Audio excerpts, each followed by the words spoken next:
to Apex Sunday, the podcast where two petrol heads talk about Formula One and banter about lots of opinions, and we don't always agree on everything. But hit the like. Thank you for the likes in the past. I'm John Dowsett. And I'm Robert Ross. That's Rob Ross, and we're here to talk about what, Rob? We're talking about the first half of the season. We're going to take a look at the qualifying, the races, our choices for driver of the day for each race, and our scores for the races. And then we'll talk about what I'll say is the half Grand Prix of Spa, and we'll end it there. Perfect. So before we talk about the first half of the season and look at the numbers and so forth, what did you think overall of the first half going into this, and what did you think? It's a fantastic season. It's the best year in a long time. I mean, we've got more than one team that's up front. We've got all kinds of people doing things that wasn't expected. We don't have the Mercedes show going 1-2, 1-2, 1-2, 1-2, 1-2. Yep. And clearly Adrian Newey's made the Red Bull faster and the midfield's tighter. So it's been a fantastic season in my mind.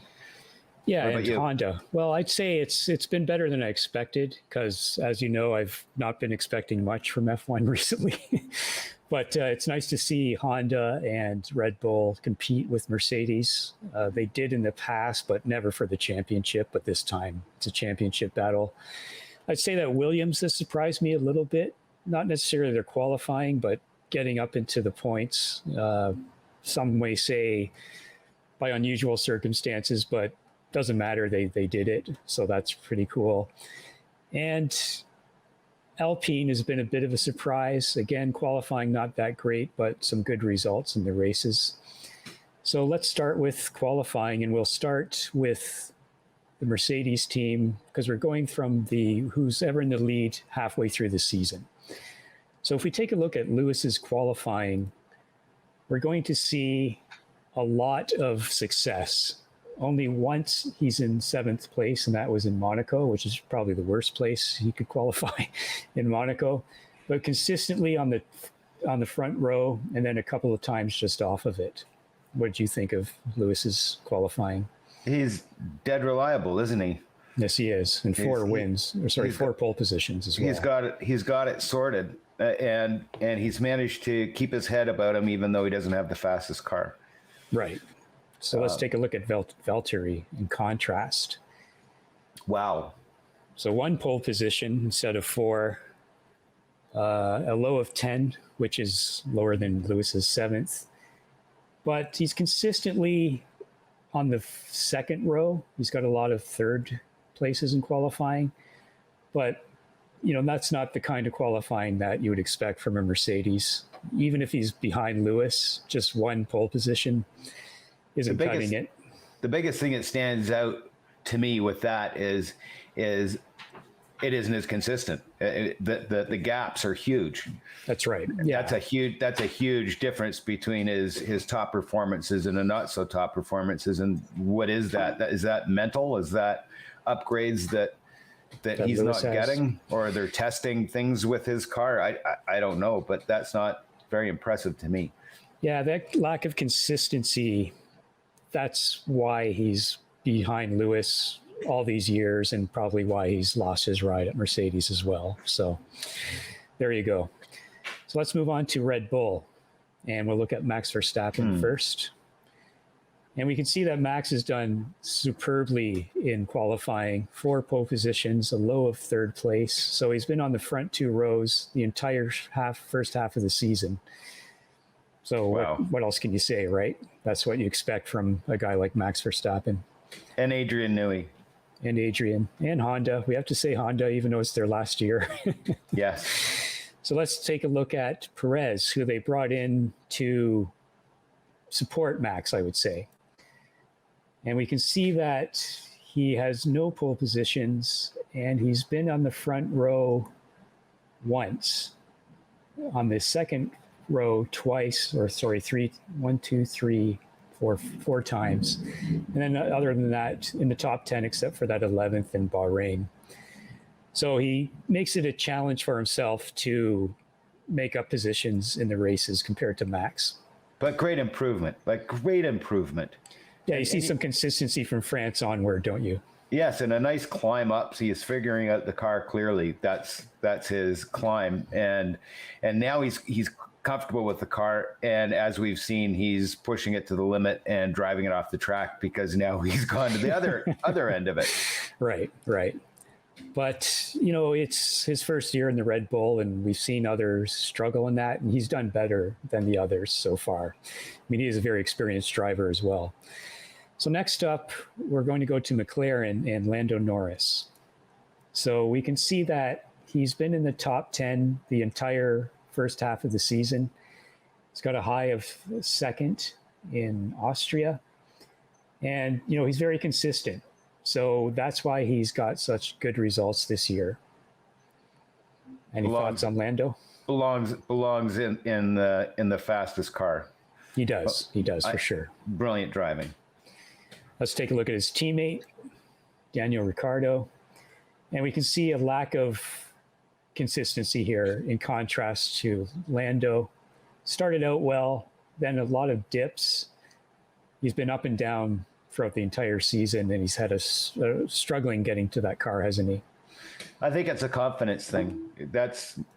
I think he just needs to spend some time in that car and figure it out a little bit more, and we'll see a little bit more consistency because he is a brilliant driver.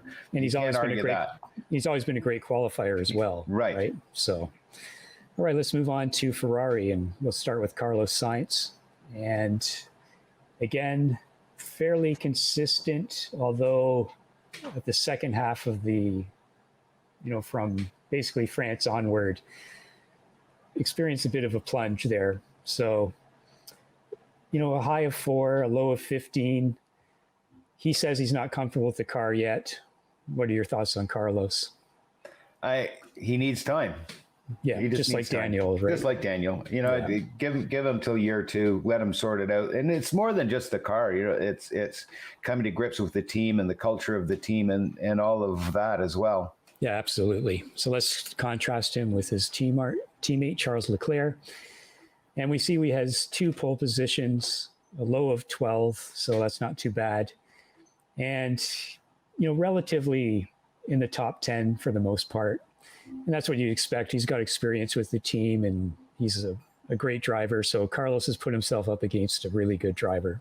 And I think from here on, from this sort of level on, we're going to see great big huge differences from unlike the fastest car, which is pretty consistent. And you've got to know that the Mercedes and the Red Bull are a dream to drive. They've got to be, just instills confidence.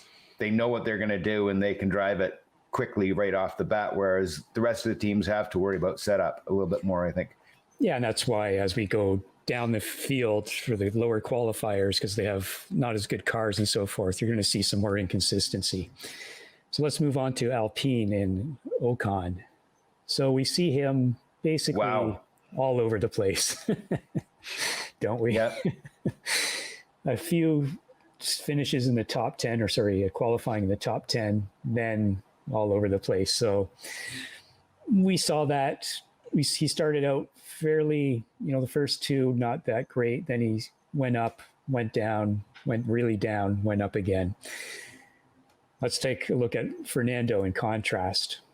Fernando, I would say, is more consistent, although he has some fairly large dips as well, doesn't he? And do they correlate? Yeah, they correlate. So it's track related. Pretty much. That as you look at those 2 lines, they are in concert, aren't they? Yeah. So no surprise there. They're 2 outstanding drivers, and particularly we saw Ocon win a race, and Fernando did so brilliantly in Hungary. So next up, we're going to go to AlphaTauri. We'll start with Gasly, of course. And here we see a few dips, but consistently in 5th or 6th throughout the entire season, the half season. So that's why he's got some really good results. It's unfortunate that he's not going to go to Red Bull, at least next year. We know that Perez has been re-signed. but he's been re-signed with AlphaTauri for the moment. But excellent qualifying. That's why he's had some excellent results. I'm really looking forward to that, by the way. I know we're sidestepping, but I'm really looking forward to seeing him beside Bottas. Britain and Spain are his two failings. Yeah. Are those tracks similar? Well, there's a long straightaway at Spain, right? In Britain, yeah, I'd say they're fairly similar. So yes. You're probably losing up on top speed. Let's take a look at Yuki. As expected, he's a rookie. Yes. So yes. Totally outqualified by Gasly. A couple of DNQs. It says DNF there, but he didn't finish the qualifying. Not much of a surprise there, but he's got a few in the top 10. Otherwise, a lot lower than Gasly, but he's been re-signed, so you've got to give a rookie at least a year, at least in this formula, don't you? I guess so. He's been re-signed. I thought Bottas was going to AlphaTauri. No, he is. That's not AlphaTauri. Never mind. Alfa Romeo. Right? Alfa Romeo. Yeah. So next up, we have Aston Martin and Sebastian Vettel. And again, no surprise in this terms of results because that car is not a top car. A few finishes in the top 10, a few finishes just out of the top 10, but there's no consistency there. I expect that from that type of car, and he's learning the car as well. Again, we've got the same thing. We've got Spain and Styria, but the next week he went on the same track from Styria to Austria, which was the same track. It was night and day, wasn't it? Yeah.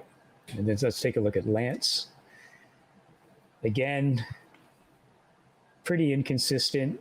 A few top 10s. Other than that, he's out of the top 10, and a few DNQs as well. So it's his fifth or sixth year. We know he's not going anywhere next year. I think this is the lineup for next year. So, yeah. They aren't signed, but I mean, Daddy's going to hire him again, right? Oh, absolutely. I would say so. Mm-hmm. And let's hope that they create a better car, and maybe he'll do better. So next up is Williams, and we're going to start with Latifi. And no surprises here. A high of 14, a low of 19. But from Azerbaijan onward, fairly consistent. And they're speaking well of him. Yes, and he has improved, I would say, at least in the race results as well. But as we know, if we look at Russell, completely outqualified his teammate again. But a few in the top 10, a few just outside the top 10. I would say he was consistent mid-season, and now it's all over the place again. He drives the wheels off that car. What he manages to pull out of that car is very Senna-esque. It's very Jackie Stewart. It's very Jim Clark. It's very go back through the years and the guys that got way more out of the car than is there. Somehow he does it, and he's driving. What was it? There was 15 kilometers an hour faster than Verstappen at one of the corners at the last race in qualifying. Right. Yeah, he's amazing, and that's why he deserves his upcoming Mercedes ride, right? Yes. So, all right, let's move on to Alfa Romeo, and we'll look at Kimi Räikkönen. And again, not too surprising. The car isn't that great. A high of 13, a low of 0. That's not correct. But anyways, he's definitely been, you can see some up and downs here, but it's consistent for that type of that area of the field, don't you think? Absolutely. Right. Absolutely. And I actually, it looks pretty consistent to me. Yeah. For what he's driving, that's pretty spectacular. It's almost the same as Vettel, where it's he's it looks like he's getting out of the car what he can. Right. Yeah. If we look at his teammate Antonio, he's got one DNQ, but he again is relatively consistent, I would say, and he's got one top 10 and then quite a number just outside the top 10. So he's definitely improved this year. Hugely. He's got something to prove, and he's driving the wheels off it. I mean, can he maintain that? I think I have the same question about him as I do about George Russell, and the two of them are young guns, and they're driving like young guns, and you can't maintain that. That's like old Max. Old Max is not going to win a championship because he's driving the bloody wheels off it, but you drive the bloody wheels off it and you go into the wall, or you hit somebody, or you get penalties. And I think that I question whether George Russell in a top car, as well as Giovinazzi, whether they can maintain that sort of pace. Right. Well, with Russell, we'll see. With Giovinazzi, he apparently has 3 more races to keep his seat. We already know that Bottas is joining him. Yes. So we'll see. So let's go to the worst team on the grid, Haas, and we'll start with Mick Schumacher. And we can see some consistency from him as well. A high of 15th, a couple of DNQs. Pretty much what I expected. What about you? Same thing? Yes. Actually, he did better than I thought he would. Right. First year and in a crappy car and pushing it, but driving very maturely for a first year, I must say. Yeah, he seems to be treating it entirely as a first year exercise, right? Yes. So we'll look at Nikita, his teammate, and except for a couple of times when Mick didn't qualify, you can say that Mazepin is definitely consistent. He's either 18th or 20th, basically, right, or 119th, but that's to be expected. He is approaching the year fundamentally differently, I think, than Mick is, in that he's just very erratic. He needs to calm down a little bit, but both of these guys are confirmed for next season. He's the son of a billionaire, just like Lance, just like Latifi. So he's not going anywhere. Really? So you think that's what it is? You think it's a paid ride? And yeah, well, I mean, I'd give him a chance. Again, a second year, I have no problem with that. He can calm down. Maybe he'll improve. But compared to Mick, it hasn't been a good look. No, he's a weapon. I think as I told you before, when I raced, the scariest thing was the one weapon on the track, and he's definitely the weapon on the track. Right. He's more than a rolling chicane. He's downright scary. But anyway, he's like a surprise chicane. Like, I'm going to chicane you right now. Don't know when you're going to hit it. It's going to be there. Yeah. So before we leave qualifying, let's look at both Max and Lewis, and we can see lots of pole positions, lots of highs. Max has it, though. Max is just a little bit better than Lewis thus far this year. Well, he clearly has a superior car. I mean, what do you think? Do you think that can be said, or do you think it's certain tracks definitely superior, certain tracks not as superior? They figured out the whole thing with the high rear end. Mm-hmm. And I was watching in the last race how on the cool down lap, that the back end of that car looked like it was something I drew in high school. It was so high off the ground. The back end was so high off the ground. Right. And I think that Adrian Newey and the engineers have just hammered the handling like Lotus used to do. And they've got a car now that is just so wonderful. And in looking at that, my guess is what happens is with high downforce, it sticks to the track. You go around the fast corners and it's glued to the ground. And you go around the slower corners and you get more traction because it isn't as planted, and it gives you a softer rear suspension. So you get more traction in the corners from the rear end, and they don't need that downforce going around those corners. It's got to be Newey. That's the way I'm looking at it. Because it's that the back end of that car is just incredible.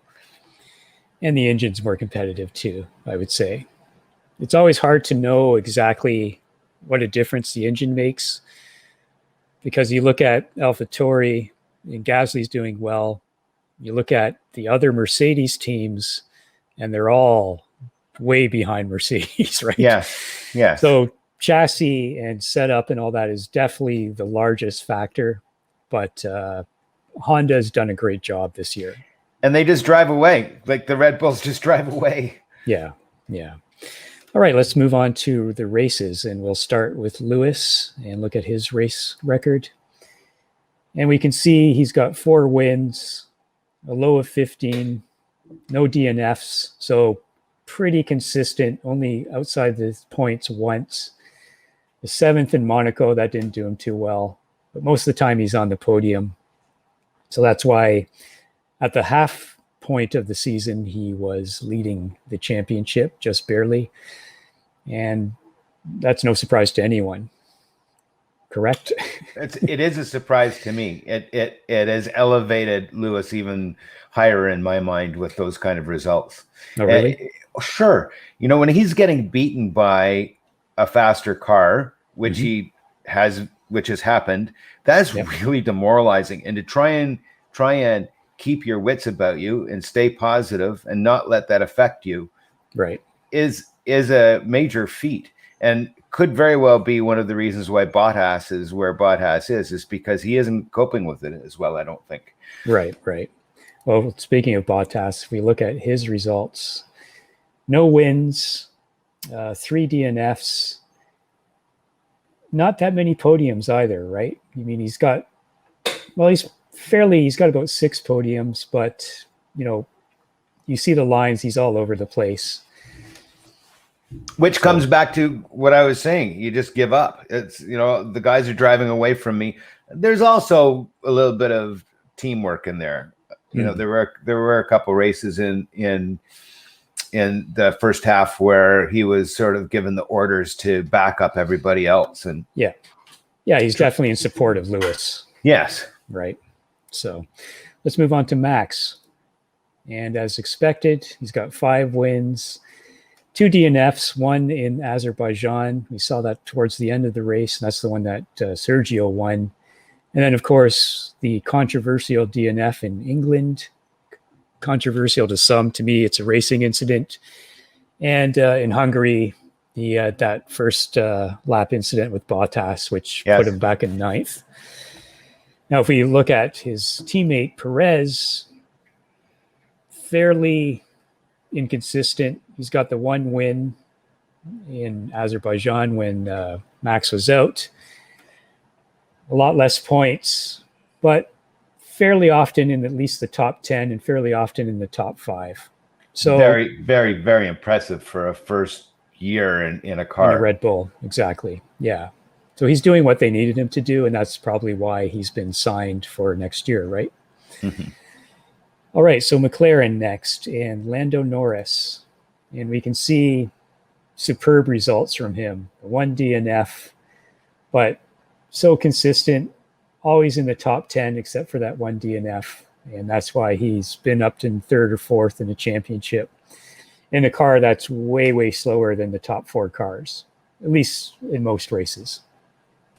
And then if we contrast him with Ricciardo, who we know is, again, in a new team and having some trouble, definitely lower results, no DNFs, but a few results outside the top 10. But most of his results are inside the top 10. So hopefully by next season in the new car, he's doing better. Any thoughts on those two? Yeah, Lando in my mind is a god. He's an upcoming world champion, and Danny, man, like he just has to sort it out, and I think he will. He doesn't have very many opportunities left if he doesn't do something here. And if you're up against Lando, that's a pretty tough bar to meet. Yeah. And on top of that, a team that isn't rolling in the coin because of their past few years not getting as much money. Would you say that Lando is an example of a driver who, through his first 3 seasons, it has improved, and now he's at a level that he's never been to before? Oh, don't you think? I mean, yeah, absolutely. You know, I think but at such an incredible rate, you know, faster than Max, because Max has been around for a long time. Yeah, he's only 23 years old, but he's been around since before he had a road license, for heaven's sake. and maybe that age has something to do with it. It was interesting that I was watching how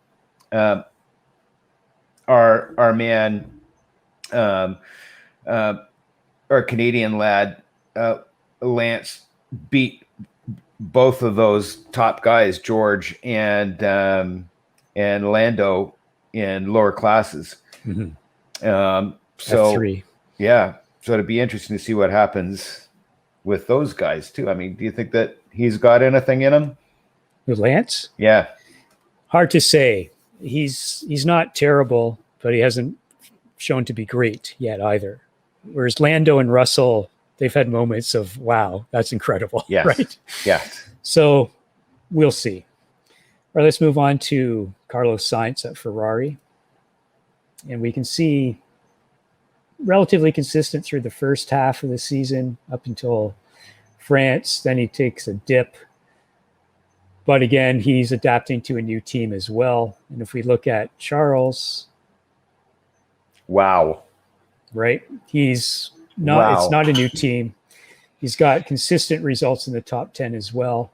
In total, he's 3 points ahead of Leclerc. But I'd say overall, Leclerc's had better results consistently. Just looking at that, I would take Carlos. Oh yeah. If he's doing that in a new car that he doesn't know in his first year, wow. What's he gonna, if he could develop that car for himself, right? Figure out how to set it up, get to know the engineers, because he has to learn all his new engineers and who's going to really help him and who can understand him. Mm-hmm. Yeah, good for Carlos. It's good that they signed him then, right? Because everyone wanted him to sign Ricardo. Yes, but what's going to happen with Chaz Leclerc? What's going to happen with him? I don't know. Like, he came out great guns, and is he going to be able to mature and be a journeyman driver, or is he going to lose his speed when he realizes that it costs him races? All you have to do is look at that graph, and when he puts it all on the line, yeah, he can have some nice results, but he can also bail out the back. And when you do that, you're not going to win any championships doing that. Yeah. I mean, the Monaco, that cost him a lot, that crash, right? And he couldn't participate in the race basically. And then Hungary got taken out. But yeah, it's good that Ferrari's got two drivers that can compete against each other. Unlike the old days when it was. And they're both young. They can keep those guys and develop them and develop a car around those two guys for years to come. Right. Hopefully. Right. All right, let's move on to Alpine and Ocon. Some fairly good results. Obviously, his victory in Hungary is a superb result. A lot of 9th places, a 7th place, then a few outside the points and a few DNFs. And that's what I would expect from this particular team. Maybe not the win, that was a surprise. But overall, I thought he's done pretty well. What do you think? Absolutely. And that win, a little bit of a fluke, but he earned it. He did, absolutely. And then we look at Fernando. Fairly inconsistent at the beginning, but then from Azerbaijan onward, in the top 10 all the time. So nobody comes back to F1 and does well historically. Right. And you know what? He got his mojo back. And oh my God, the man can still drive. Yes, thankfully, because there have been some great races that we've seen from him. So.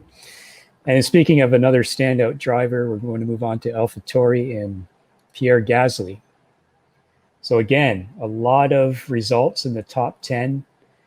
He's got a podium in Azerbaijan, 1 DNF, and then just 2 other results outside the top 10 in that car. Very good. Stunning. And in contrast, his rookie teammate, who we would expect to have worse results than he does, but still, what do we got? 1, 2, 3, 4, 5 results in the top 10. That's not bad. That's really impressive. Yeah. First year in that car. That's really impressive. I mean, Gasly's been around a while. He has. He's been in the Red Bull. He's been, he's maybe he's going to go places if he can get some consistency. Okay, so let's move on to Sebastian Vettel and his results, and we can see sort of a V here, can't we? An upside down V. Didn't start out too well, had some great results mid-season, and then since then it's been downhill, hasn't it? And let's look at Lance then in contrast. The same thing. Yeah, a little bit more consistently in the points with a lot of 8th places and a few 10th places. But he has more experience in that car and that team, doesn't he? Mm-hmm. I'd like to know what happened after Azerbaijan. I don't know. Sebastian, he will adapt to that car, and especially since the rules are completely different next year, a lot of this information is relevant to this year, but how we can see it going next year, I really can't say. Well, they're going to be different cars, but with Seb, my main question is he the number 2 driver and Lance is getting the upgrades first? Don't know. Yeah, I don't know either. Or maybe he's getting the upgrade. Maybe Seb is getting the upgrades first just to trial them out and they're not working. Let's move on to Latifi in Williams. Wow. And we can see fairly consistent, I would say. Obviously he's going to be outside the points on most races. Got those points in Hungary for the 6 points that he has to his name this year. Not too bad. Now we look at Russell, and we see that he has a points finish just below Latifi in Hungary. But overall, he's finishing higher throughout most of the races, and that's no surprise, really. What a great teammate for Latifi. What great motivation, because he's going out there and hammering the bejeebers out of that car and making it do things that clearly Latifi, I don't think Latifi would be able to do that unless he knew it was there. And then he's getting the confidence because if Russell's coming in 2 seconds faster or second faster, it speaks volumes to what the car is capable of. Yeah, I'm pretty sure he'll be on next season as well. I don't know who's going to replace Russell. Rumors about someone from Formula E, but we'll see. So let's look at Alfa Romeo, and we'll start with Kimi. So we see a couple of points finishes, which isn't bad. Then fairly consistent outside the points, but this car isn't great, is it? I think that's pretty darn good for what he's driving. Yeah, me too. And then we'll look at Antonio. Just once in the points, but fairly close to Kimi overall. So I'd say he's improved throughout the year and throughout this season. Whether he gets a ride next season, we don't know. Let's move on to Haas and Mick Schumacher. No surprises here, really. I would say fairly consistent. Not too bad for that car. I think it's amazing for that car. Yeah. Because it's last year's Williams, isn't it? Well, it's not last year's Williams, but that's where Williams was last year. And if anybody ever got in points, he just kind of probably snorting champagne all night long if they get up in the points. Right. Now let's look at Nikita. Again, pretty much what I expect, usually at the back. Very rarely has he beaten Schumacher unless Schumacher has been out of the race. So there you go. Very impressive. Very impressive for a nice career at 7-Eleven or something. Yeah. Well, that was the billionaire version of 7-Eleven. I have no idea. Let's take a look at Max versus Lewis in the races. So we see, as we saw before, a couple of DNFs from Max, but more wins than Lewis. Slightly more consistent other than the DNFs, I would say. So we've got a real championship on our hands this year. Whereas the past few years after Nico Rosberg left Mercedes, we have not seen this kind of competition against Lewis Hamilton, have we?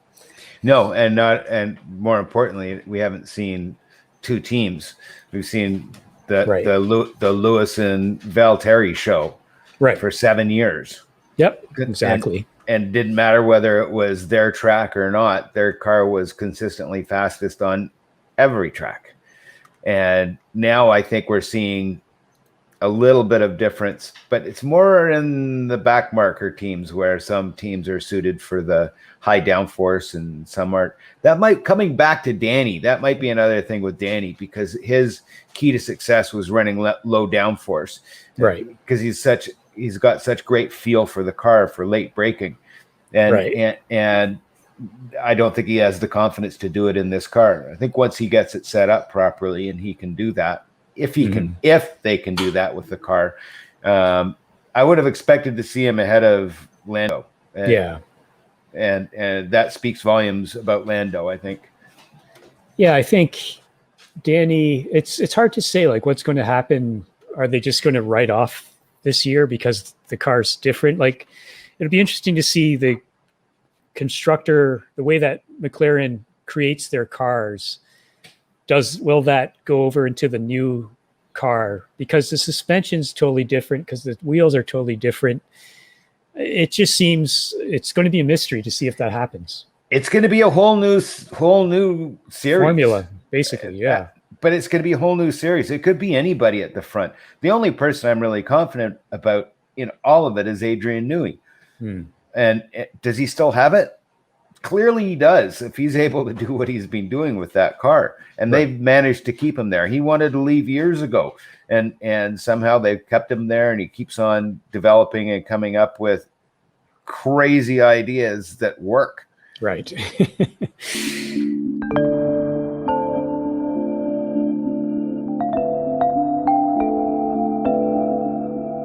All right. So if we look at our ratings through the half season, for Bahrain, we both gave it a 7. For Italy, you gave it a 2.5. I gave it a 3.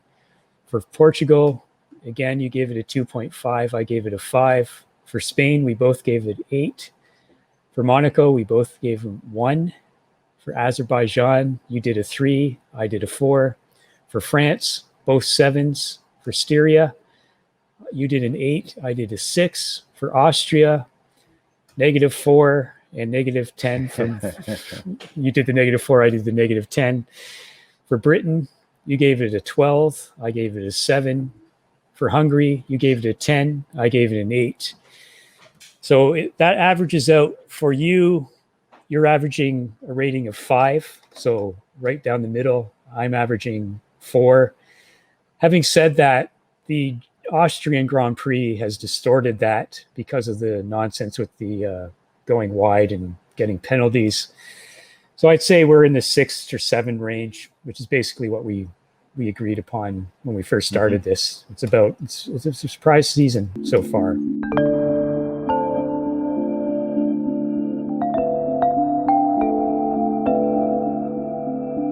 In terms of driver of the race, you've got Sergio for Bahrain, you've got Lando for Italy, Lando for Portugal, Lewis for Spain, Lando for Monaco, Pierre for Azerbaijan, Max for France, Yuki for Styria, Lando for Austria, Lewis for Britain, and Fernando for Hungary.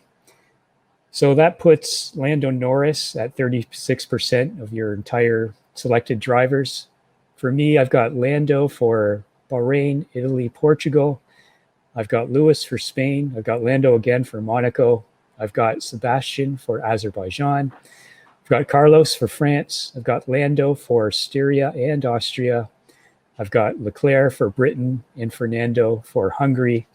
That puts Lando at 54% of my drivers of the day. And I would say for both of us, for the first half of the season, Lando Norris is the driver. Oh, yeah. Yeah. Right. So, yeah.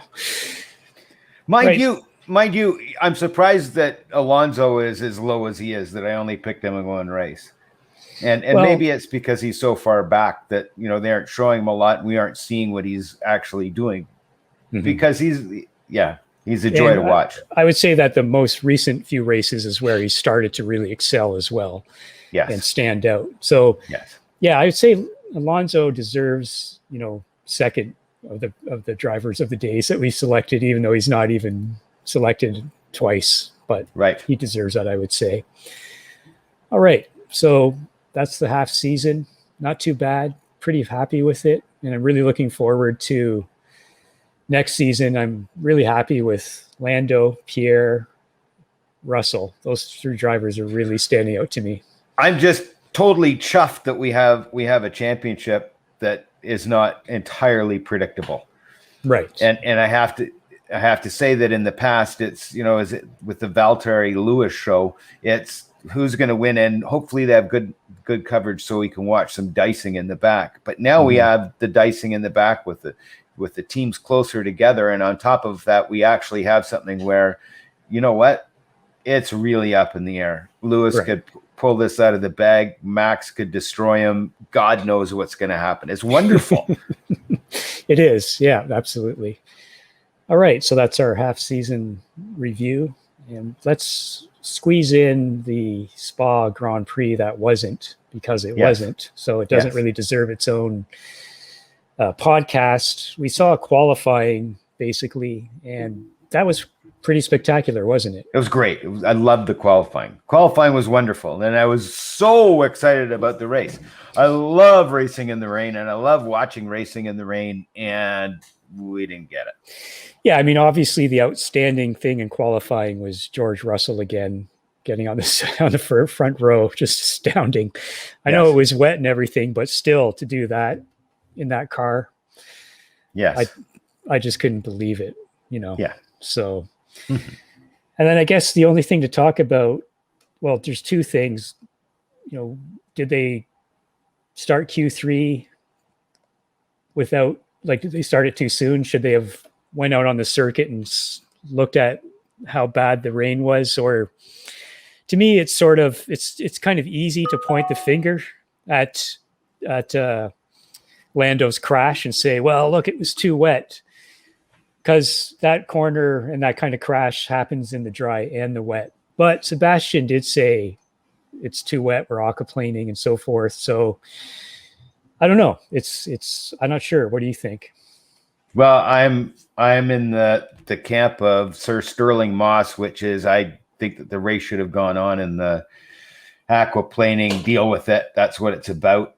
And it's this. I don't think that they should have killed Q3, and I think that we could have seen Lando Norris. We probably would have seen Lando Norris on pole had that had not happened.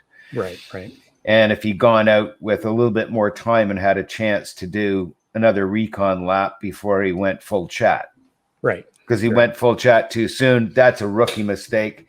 And you know what? That's why I like racing in the rain, because it separates the men from the boys, and Lando was a boy.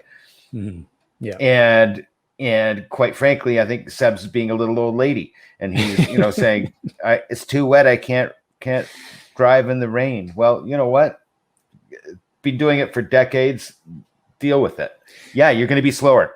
You drive slower. I do wonder about the tires, though. I remember the Rooster Tails in the past being high up and then down, where now it's sort of dissipated a lot more.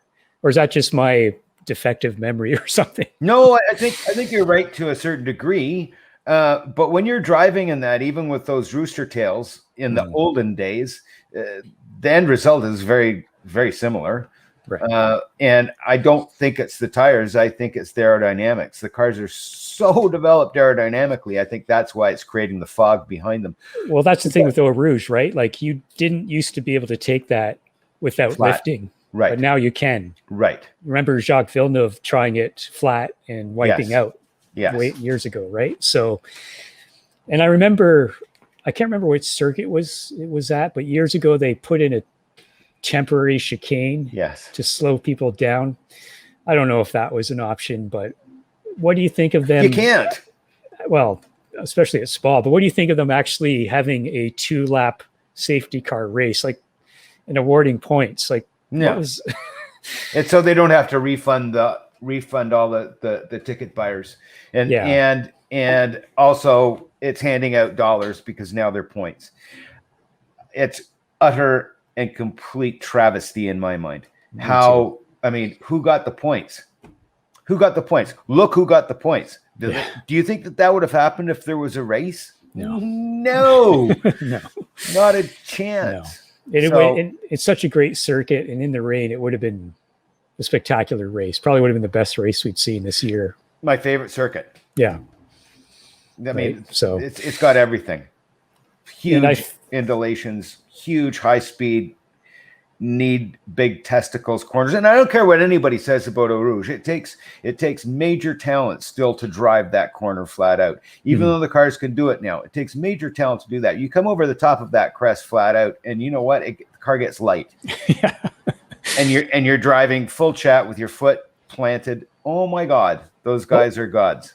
Well, it was the first F1 race that Charlie showed me was Spa, and it was raining, and it was Michael Schumacher's first victory. Senna didn't do too well. He made some bad decisions in the rain for a change, but that wasn't usual for him.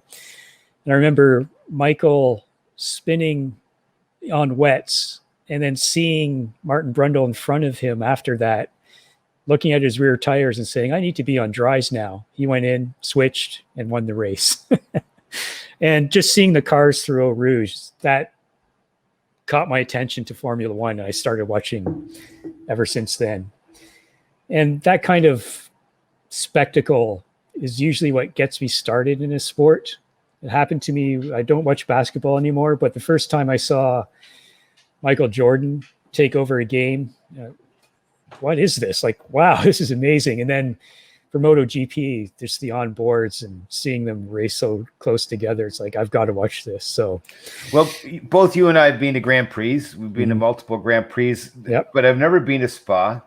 I've never been to Monza. And that first experience when you went blasting, saw these cars go blasting by you, can you imagine being on the side of the track at the top of Eau Rouge and watching those cars go through?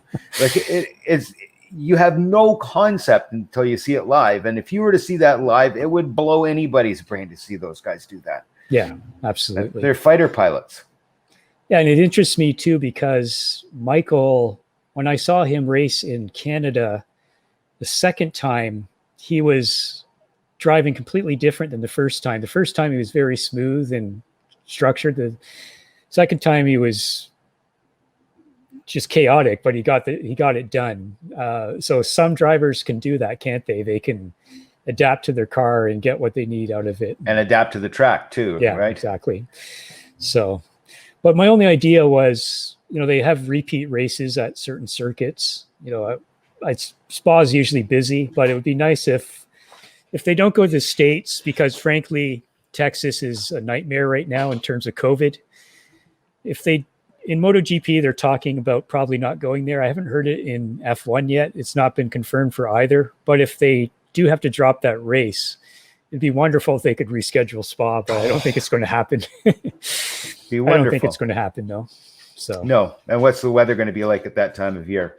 Yeah, exactly. And it's probably already booked and so forth. So yes.